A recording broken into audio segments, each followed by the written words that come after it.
শিক্ষার্থীবৃন্দ, ইংলিশ পণ্ডিত চ্যানেল থেকে সকলকে স্বাগতম জানাচ্ছি। আশা করি তোমরা সকলে ভালো আছো।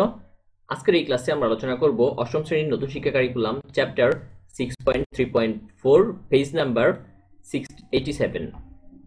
Synonyms and antonyms are essential elements in writing, অর্থাৎ সমার্থক শব্দ এবং বিপরীত শব্দ হচ্ছে লেখার জন্য খুবই গুরুত্বপূর্ণ অংশ। Synonyms words give us a lot of word choices by which we can write formal and informal text. অর্থাৎ ফর্মাল এবং ইনফর্মাল টেক্সট লেখার ক্ষেত্রে সমার্থক শব্দ আমাদেরকে অনেক ওয়ার্ড চুজ করতে সুযোগ তৈরি করে দেয়। Now we will practice the of use synonyms. এখন আমরা সমার্থক শব্দের ব্যবহার অনুশীলন করব। অর্থাৎ আমাদের এখানে একটা চার্ট দেওয়া আছে, সেটা হচ্ছে এখানে আমাদের মূল ওয়ার্ড দেওয়া আছে, সেই ক্ষেত্রে এখানে সমার্থক শব্দগুলো উল্টাপাল্টা করে দেওয়া আছে এবং সেগুলোর সঠিক ব্যবহারটা আমরা এখন নিশ্চিত করবো। সো কথা না বাড়িয়ে আমরা সরাসরি আমাদের মূল টপিকে চলে যাই।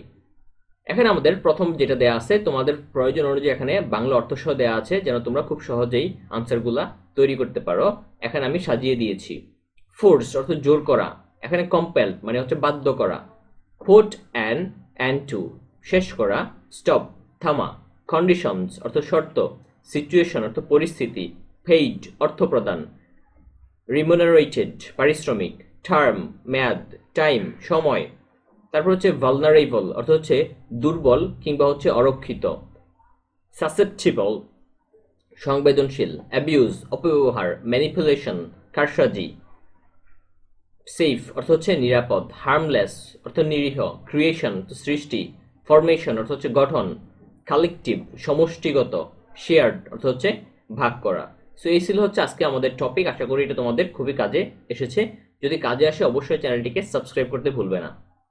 তোমাদের পরবর্তী ক্লাসের আমন্ত্রণ জানিয়ে এখানে আজকের মতো শেষ করছি। ধন্যবাদ সবাইকে।